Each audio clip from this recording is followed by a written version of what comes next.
নমস্কার। আজকে ভিডিওতে নরমাল আমাদের যে দাঁত থাকে, আমাদের ওরাল ক্যাভিটিতে দাঁতের একটু স্ট্রাকচারের ব্যাপারে জাস্ট বেসিক একটু নলেজের ব্যাপারে জানবো, দাঁতের ওরাল ক্যাভিটির ব্যাপারে আর বেসিক একটু ওরাল হেলথ হাইজিন রিলেটেড অ্যাওয়ারনেসের ব্যাপারে আজকে ভিডিওটার টপিক। তো দাঁতের কেমন কি স্ট্রাকচার হয় এটার ব্যাপারে, আর কেন দাঁতের পোকা, দাঁতের ব্যথা, এত কিছু দাঁত নিয়ে ডেন্টিস্ট্রি কী, এই জিনিসগুলো নিয়ে জাস্ট একটা উপর উপর থেকে ওভারঅল একটা জিনিসটা কুইকলি ব্রিফলি ডিসকাস করবো।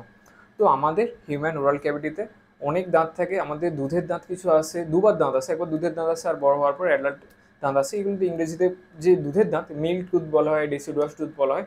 পরে দ্বিতীয়বার যেই দাঁতগুলো আছে ওগুলো টাইমিং নিয়েও বলবো, সেগুলোকে পার্মানেন্ট টুথ বলা হয়, ঠিক আছে, বা সাকসিডিনিয়াস টিথও বলা হয়।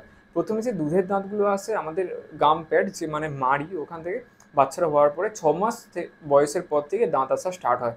তো প্রথমেই নিচের মাড়ি সামনের দাঁতগুলো আসে এরকম। আমরা যদি মুখটাকে দুই ভাগে ভাগ করি, এপাশে লেফট রাইট দুভাগে, আর উপরে যদি ভাগ করি মানে পুরো প্লাস সাইনের মতো, তো চারটে ভাগে ভাগ হয়, 1 2 3 4, এরকম চারটে ভাগে। প্রত্যেকটাকে একটা কোয়াড্রেন্ট বলে। আমাদের ইংলিশে ডেন্টাল অ্যানাটমি যখন আমরা পড়াশোনা করি এই জিনিসগুলো কোয়াড্রেন্ট বলে। তো বাচ্চাদের প্রত্যেকটা কোয়াড্রেন্টে, এই চারটে সাইডের প্রত্যেকটা একটা কোয়াড্রেন্ট, প্রত্যেকটা চারটে এর মধ্যে একটা কোয়াড্রেন্ট মানে চারটে কোয়াড্রেন্ট। তো বাচ্চাদের পাঁচটা পাঁচটা পাঁচটা পাঁচটা প্রত্যেকটা সাইডে টোটাল পাঁচটা পাঁচটা করে দাঁত থাকে, মানে উপরে 10টা নিচে 10টা, টোটাল 20টা দাঁত থাকে। তো এই দাঁতগুলো 6 মাস থেকে আসা স্টার্ট হয়, টোটাল 6 বছর পর্যন্ত থাকে। 3 বছরের মধ্যে কমপ্লিট দাঁত ওঠা কমপ্লিট হয়ে যায় 20 বছর। তাই 3 থেকে 6 বছরের মধ্যে দাঁতগুলো থাকে। তারপর এক করে দুধের দাঁতগুলো পড়তে থাকে, নতুন যে পার্মানেন্ট দাঁতগুলো অ্যাডাল্ট টুথগুলো সেগুলো এক করে আসতে থাকে। তো সেইগুলো কটা থাকে, দুধের দাঁত যেমন 5টা থাকে, কিন্তু পার্মানেন্ট টিথ আমাদের কটা থাকে, সেগুলো কিন্তু 8টা করে থাকে, কারো কারোর ক্ষেত্রে 7টা থাকে, কারণ থার্ড মোলার থাকে না। কীরকম নাম হয়, প্রথমে যে এই মিড লাইনের সাইড থেকে যদি দেখা হয়, সেন্ট্রাল ইনসাইজার, তারপর ল্যাটারাল ইনসাইজার, তারপর ক্যানাইন, তারপর আমাদের বাচ্চাদের ক্ষেত্রে প্রথমে বলি, তারপর বড়দের যে কোন দাঁতগুলো এক্সট্রা থাকে ওটার ব্যাপারে বলবো। বাচ্চাদের কী হলো, central incisor, lateral incisor same, দুদিকেই সিমেট্রিক্যালভাবেই থাকে, নিচের ক্ষেত্রেও সেম থাকে। Central incisor, lateral incisor, canine. বাচ্চাদের ক্ষেত্রে প্রিমোলার থাকে না, তাদের কি থাকে, ফার্স্ট মোলার, সেকেন্ড মোলার। নিচেও same, central incisor, lateral incisor, canine, first molar, second molar. আর এইগুলো ডেসিডুয়াস বলা হয় কিংবা মিল্ক টিথ বলা হয়। এই 6 মাস থেকে আসা স্টার্ট হয়। প্রথম যখন দাঁত আসে তখন অন্নপ্রাশনের ব্যাপার হয়, ভাত টাত এইসব খাওয়ানো হয়, ঠিক আছে। প্রথমে নিচের দাঁতগুলো আসে, mandibular, central incisor, lateral incisor, তারপর উপরে আসে। এরও একটা রুলস আছে যে ABDCE, এ মানে সেন্ট্রাল ইনসাইজার, বি মানে ল্যাটারাল ইনসাইজার, তারপর আমাদের সি মানে ক্যানাইন।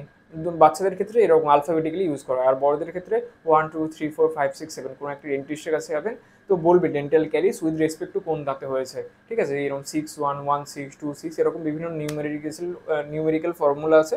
তো ওই হিসাবে আমরা ডেন্টিস্ট নিজেদের মধ্যে কমিউনিকেশনের জন্য এই জিনিসগুলো লেখা হয় প্রেসক্রিপশানে। তো এরকম একটা ব্যাপার আছে। তো 6 বছর যখন হয়ে যায় তখন আবার নিচের প্রথম দাঁত আসে। তার আগে আমাদের 6 বছর এখানে মোলার্সগুলো চলে আসে, পার্মানেন্ট ফার্স্ট মোলার। ওরও একটা সিকোয়েন্স আছে, 6 1 4 2 5 3 7 8, কখনো 3 5 7 8, এরকম একটা সিকোয়েন্স আছে। 8 নম্বর দাঁত যেটা থার্ড মোলার বলা হয়, এখন অনেকের আসে অনেকের আসে না। কখনো কখনো যাদের আসে অনেকটা হেলে থাকে, যার জন্য সাইডের দাঁতটাকে এফেক্ট করে। আবার ফেসে গিয়ে অনেক থার্ড মোলার, যাতে আমরা আক্কেল দাঁত বলি, ওই জিনিসটা অনেক প্রবলেমেটিক সিচুয়েশন হতে পারে। তো ওই জিনিসটা অনেক সময় রেফার করা হয়, যাদের হেলে আসে, যাদের প্রবলেম হচ্ছে, তাদের তুলে নেওয়াটাই বেটার হয়, কারণ ওই দাঁতটা খুব একটা কাজে আসে না। যতটা না কাজে আসে তার থেকে বেশি ব্যথাই দেয় থার্ড মোলার আক্কেল দাঁত যদি আঁকামাকা হয়ে আসে। তো আমাদের যদি দাঁতের স্ট্রাকচার দেখি, কোনো একটা দাঁত যদি নিয়ে নিই, মাড়ির উপরে কিছুটা পার্ট থাকে আর মাড়ির নিচেও কিছুটা পার্ট থাকে, পুরো একটা পার্ট থাকে। একটা গাছ যদি আমরা দেখি, মাটির উপরে একটা পার্ট থাকে আর মাটির নিচে যেটা পার্ট থাকে সেটাকে রুট বলি, মূল বলি। তেমন আমাদের দাঁতের ক্ষেত্রেও সেম, উপরের জিনিসটাকে ক্রাউন বলি আর মাড়ির নিচে যেটা আছে কানেক্টেড সেটাকে রুটস বলি, ঠিক আছে। এবার বিভিন্ন ওখানে রুটসের মধ্যে দিয়ে দাঁত দেখলে মনে হবে আমাদের যে স্কিনও তো ছোট্ট ছোট্ট, অনেক ছোট্ট ছোট্ট ছোটো ছোটো সেল থেকে টিস্যু নিয়ে এরভাবেই গঠিত হয়েছে। দাঁতও কিন্তু এক রকমের টিস্যু টিস্যু ছোটো ছোটো সেল অনেক বড় বড় হয়ে প্রসেস হয়ে গিয়ে টিস্যুর মধ্যে দিয়ে এটা ফর্ম হয়েছে। কী কী সেল, বিভিন্ন রকমের সেল, অ্যামিলোব্লাস্ট বলে এক রকমের সেল আছে, গুগলে সার্চ করে দেখতে পারেন। উডন্টোবাস্ট বলে সেল আছে। এই সেলগুলো ক্যালসিয়াম ডিপোজিট করতে করতে এরকম একটা হার্ড সাবস্টেন্স, ওর ওই টিস্যুর প্রসেসের হার্ড যে সাবস্টেন্স সেটা আমাদের দাঁতের মতো স্ট্রাকচারে তৈরি হয়। এর ভিতরে ছোট্ট ছোট্ট পাতলা পাতলা সেলসই আছে, যেগুলো ক্যালসিয়াম ডিপোজিট করতে করতে এরকম একটা শক্ত একটা দাঁতের মতো স্ট্রাকচার হয়। আমাদের দাঁত হলো সব থেকে শক্তিশালী একটা সেলের কম্বিনেশন, টিস্যুও বলতে পারবো আমাদের দেহের মধ্যে, ঠিক আছে, যেটা ক্যালসিয়ামের ডিপোজিশনের জন্য ধীরে ধীরে এত শক্ত হয়েছে। অ্যামিলোব্লাস্ট আছে, ওডন্টোব্লাস্ট আছে, ঠিক আছে। এই জিনিসগুলো আমাদের এই দাঁতগুলো ফর্ম করে। আর দাঁতের যদি লেয়ার দেখো, যদি এরকম কাটা হয়, বাইরে একটা লেয়ার থাকে উপরের পোর্শনে, যেটাকে আমরা বলি এনামেল, যেটা সবথেকে আমাদের বডির মধ্যে সবথেকে হার্ডেস্ট টিস্যু বলা হয় এনামেল। ক্যালসিয়াম হাইড্রোক্সি অ্যাপিটাইট এরকম জিনিস দিয়ে তৈরি থাকে। তারপরে থাকে ভিতরে ডেন্টিন, সেটা একটু নরম থাকে। তারপরে ভিতরে যেটা থাকে যেটা পাল্প। মেনলি এই টিস্যু একটা বাঁচার জন্য তার তো ব্লাড সাপ্লাই দরকার, অক্সিজেন দরকার, নিউট্রিশন দরকার। এই জিনিসগুলো কে দেবে? আর্টারিজ দেবে, ব্লাড ভেসেলস দেবে, নার্ভ সিস্টেম দেবে। এই জিনিসগুলো, এই নার্ভ একটা সিস্টেম আছে আমাদের, আমাদের ক্রেনিয়াল নার্ভ যে ফর্মগুলো আছে, olfactory, optic, oculomotor, trochlear, trigeminal, fifth cranial nerve আমাদের এখান থেকে আসে। এখান থেকে এসে একটা অপথালমিক ব্রাঞ্চ যায়, একটা ট্রাইজেমিনাল নার্ভটা এসে অপথালমিক ব্রাঞ্চ, একটা ম্যাক্সিলারি ব্রাঞ্চ আর একটা ম্যান্ডিবুলার ব্রাঞ্চ, এরকম তিনটে ভাগে এরকম ডিভাইড হয়ে যায়। একটা অপথালমিক ব্রাঞ্চটা চোখে সাপ্লাই করে। এবার ম্যাক্সিলারি যে নার্ভগুলো আছে আমাদের ম্যাক্সিলা মানে আপার জ, উপরের জতে সব দাঁতগুলোকে নার্ভ সাপ্লাই দেয়, যার জন্য সেন্সেশন, সেন্সিটিভিটি, দাঁতের যন্ত্রণা, পেইন সব কিছু। আর নিচে একটা যে ব্রাঞ্চটা আছে ম্যান্ডিবুলার ব্রাঞ্চ, দুদিকে এরকম সেমভাবেই আসে, ঠিক আছে? যে একটা নার্ভ এখানে চোখে যায়, একটা পুরো নার্ভ এখানে দাঁতের মধ্যে দিয়ে সব, একটা মেন নার্ভ আছে যেটা ছোটো ছোটো ছোটো ছোটো সব দাঁতের মধ্যে ভেঙে ভেঙে যায়। আর একটা ম্যান্ডিবুলার ব্রাঞ্চ আছে, ম্যান্ডিবুলার এই দাঁতগুলোকে সবগুলো নার্ভ সাপ্লাই করে দুভাগে, ঠিক আছে? এটা মেনলি আমাদের ট্রাইজেমিনাল নার্ভের তিনটে ব্রাঞ্চ। এটা আমাদের ডেন্টাল সায়েন্সে প্রচুর ইম্পর্টেন্ট। আরেকটা যেটা থাকে ফেসিয়াল নার্ভ, আমাদের ফেসের মধ্যে যে মাসেলসগুলো আছে ওইগুলোকে সাপ্লাই করে। Olfactory, optic, oculomotor, trochlear, trigeminal, abducens, facial, 7 নম্বর ফেসিয়াল নার্ভ খুবই ইম্পর্টেন্ট। তো এই জিনিসগুলো বেসিক বেসিক কিছু জিনিস আছে। তো এই তারপর মেন যেটা ডিসকাস করবো বলছিলাম, দাঁতের মাঝখানে মেনলি কী হয়, খাবার ফেঁসে গেলে, খাবার যদি থেকে যায়, লজেন্স, চকলেট, ক্যাডবেরি, চিপস, কিংবা আমাদের ম্যাক্সিমাম যে খাবার টাবার, মাছ, মাংস টাংস রাত্রে খাওয়ার পরে আমরা যদি ভালো করে মুখ না ধুই, ব্রাশ যদি না করি, দাঁতের মাঝখানে খানে নর্মাল কিছু গ্যাপ থাকে, খাবার টাবার ওই জায়গাটায় আটকে যায় স্ট্রাকচারের জন্য। নর্মাল কিছু আটকে ঠাটকে গেলে আমাদের মুখের মধ্যে অনেক রকম ভালো ব্যাকটেরিয়া থাকে, যেটা খাবার পচতে সাহায্য করে, খাবার এই হতে সাহায্য করে, ডাইজেশনে হেল্প করে, কিন্তু অনেক খারাপ ব্যাকটেরিয়াও থাকে। সেই রকম একটা ব্যাকটেরিয়ার নাম আছে স্ট্রেপ্টোকক্কাস মিউটান। এবার ওই ব্যাকটেরিয়াটা কী করে, যে খাবারগুলো রাত্রিবেলা আমাদের দাঁতের মধ্যে থেকে যাচ্ছে, মুখের মধ্যে থেকে যাচ্ছে, ওটাকে ওটাকে ডিগ্রেড করতে স্টার্ট করে। ডিগ্রেডের জন্য একরকম অ্যাসিড প্রডিউস করে।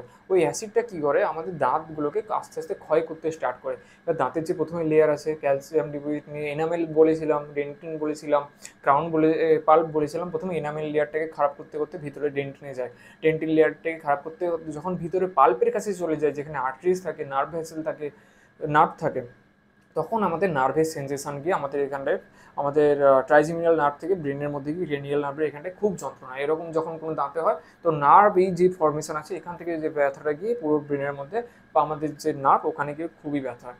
তো এরকম একটা ব্যাপার আছে। তো কারণ ওই ব্যাকটেরিয়াটা ইনফেকশন করে দিয়েছে, কোনো রকম দাঁতের এখানটায় গিয়ে যদি এক্সরে নেওয়া হয়, দেখা যাবে ওরকম নিচে একটা ইনফেকশন পাওয়া গেছে। তো এটাই একটা বেসিক জিনিস। এছাড়াও ডেন্টিস্ট্রিতে অনেক কিছু আছে, অর্থোডন্টিক ট্রিটমেন্ট থেকে, পেরিওডন্টাল ট্রিটমেন্ট থেকে অনেক কিছু বলার আছে। ধীরে ধীরে এক এক করে ডিসকাস করবো। আই থিঙ্ক হালকা একটু বোঝানোর চেষ্টা করে বোঝাতে পেরেছি, একটু হয়তো এপার ওপর হয়ে গেছে, পরে আরও ভিডিওতে ভালো করে বোঝানোর চেষ্টা করবো এক এক করে। তো এরকম দাঁতের একটা স্ট্রাকচার, আমি নিজে একজন ডেন্টিস্ট। যদি আপনার কোনো দাঁতের যদি প্রবলেম হয়ে থাকে, আমার সাথে যদি কথা বলতে চান, আমার পার্সোনাল যেটা হোয়াটসঅ্যাপ নাম্বার ডিসক্রিপশন বক্সে, কমেন্ট বক্সে দেওয়া আছে, ওটাতে কন্ট্যাক্ট করতে পারেন আমার সাথে। হোয়াটসঅ্যাপে নাম্বার সেভ করার পরে আমি হেল্প করে দেবো, কেমন কী ব্যাপার সবগুলোর ব্যাপারে, কীরকম কী মেডিসিন, কেমন কী ট্রিটমেন্ট প্ল্যানিং, সব ভালো করে বলে দেবো অনলাইনে এসবের ব্যাপারে।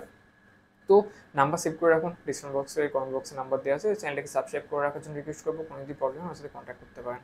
আর আমার একটা ডেন্টালের একটা চ্যানেল আছে, যেখানে আমি হিন্দিতে ডেন্টিস্ট রিলেটেড সব ভিডিওস বানাতে থাকি, ডেন্টাল বাইটস বলে।